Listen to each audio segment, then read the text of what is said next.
Hello दोस्तों, आपको SBS study class में स्वागत है। मैं सुनील विश्वकर्मा आज फिर से करंट अफेयर का वीडियो लेकर आपके सामने आया हूं, जो जुलाई मंथ का पार्ट 2 वीडियो है। दोस्तों, इस वीडियो का प्रश्न बताने से पहले आपसे रिक्वेस्ट करते हैं कि मेरे चैनल को सब्सक्राइब करें, वीडियो लाइक करें, कमेंट करें, शेयर करें और बेल आइकन जरूर दबाएं, जो कि टाइम टू टाइम आपको नोटिफिकेशन मिलता रहे।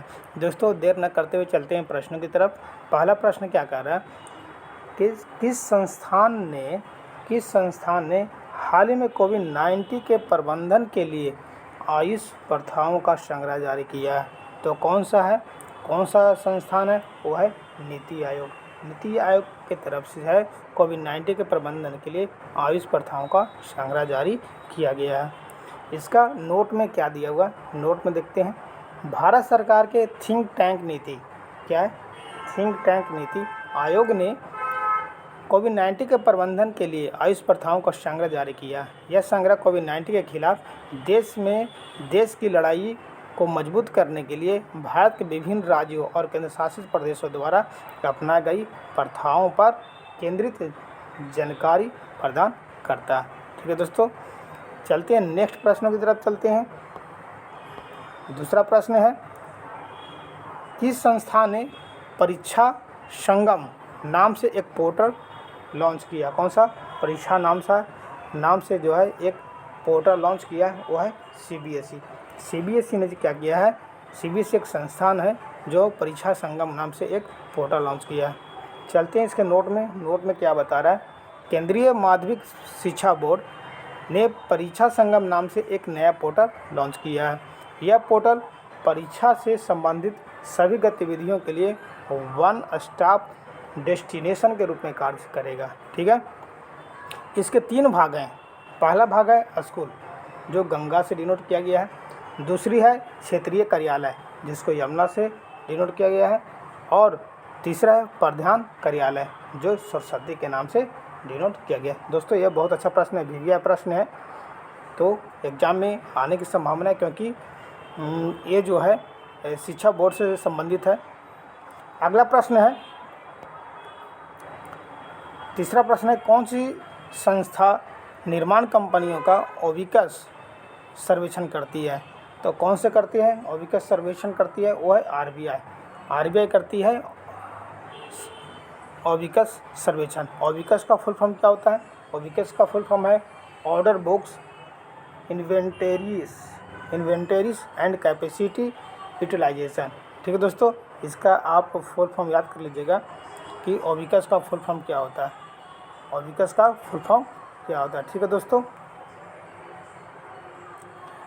अब चलते हैं इसके नोट की तरफ चलते हैं। नोट में क्या बता रहा है?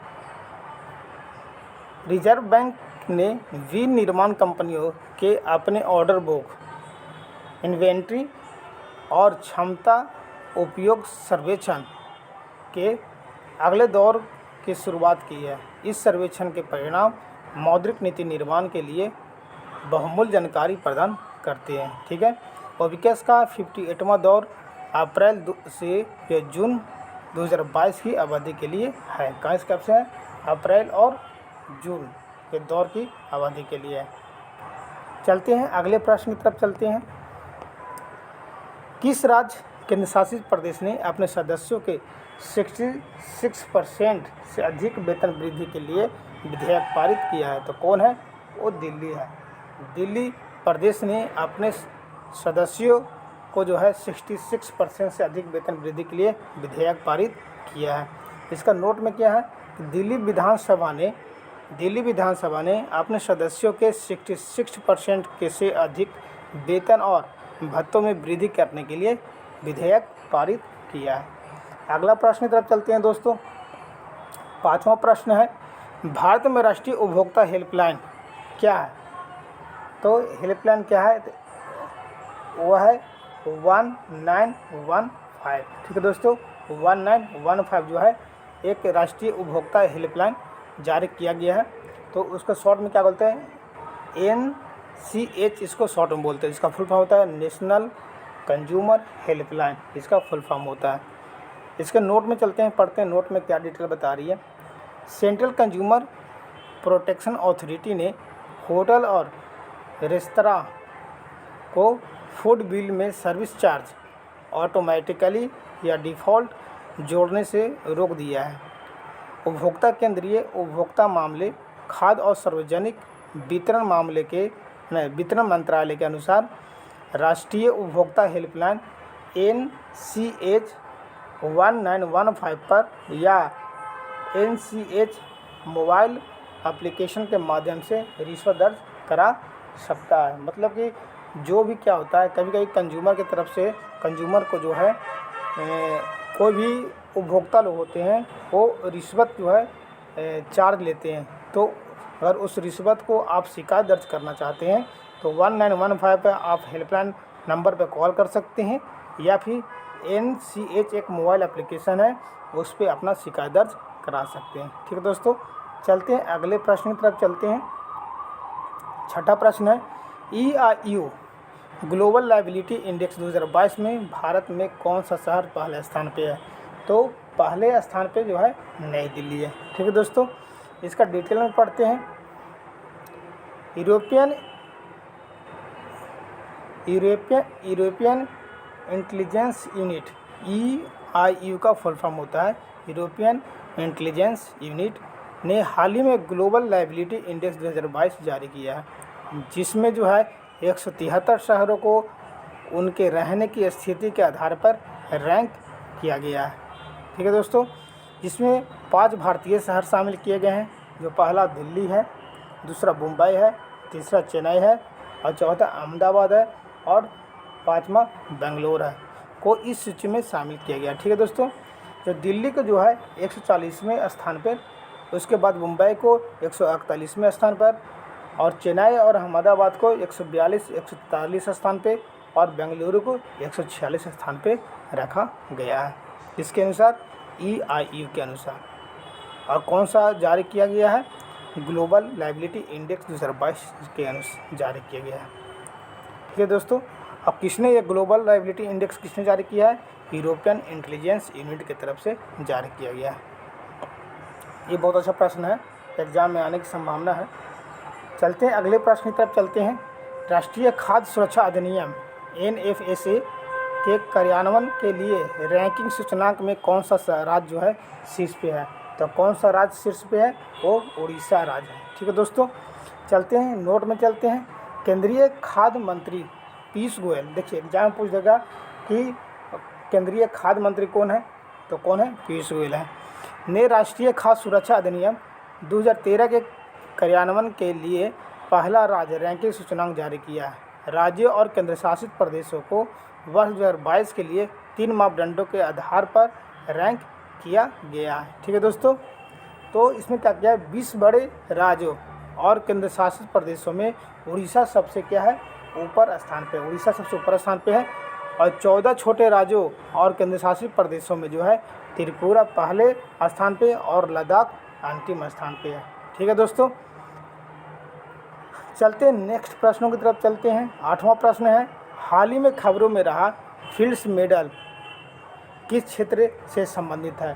तो फील्ड्स मेडल जो है वो है गणित क्षेत्र से संबंधित है। इसके डिटेल बारे में समझते हैं। इसका डिटेल क्या है? फील्ड्स मेडल को गणित का नोबेल पुरस्कार भी कहा जाता है। किसको?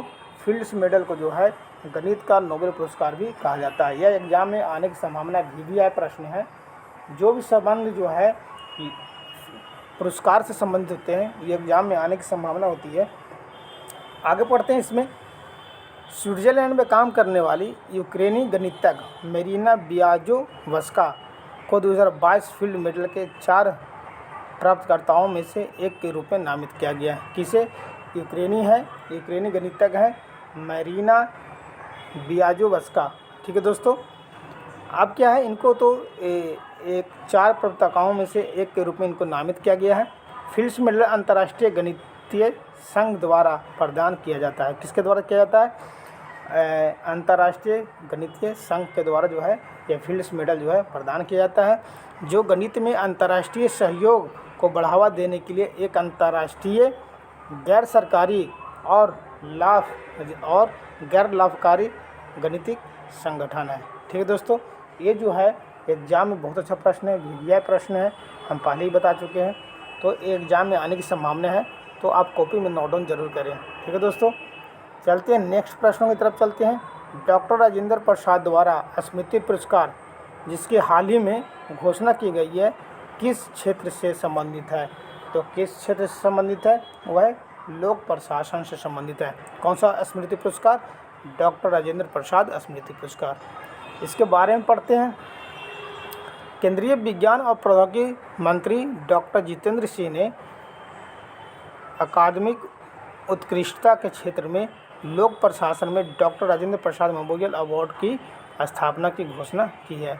उन्होंने भारत के पहले राष्ट्रपति की स्मृति में इस पुरस्कार को घोषणा की है। ठीक है दोस्तों, चलते हैं नेक्स्ट प्रश्न की तरफ चलते हैं।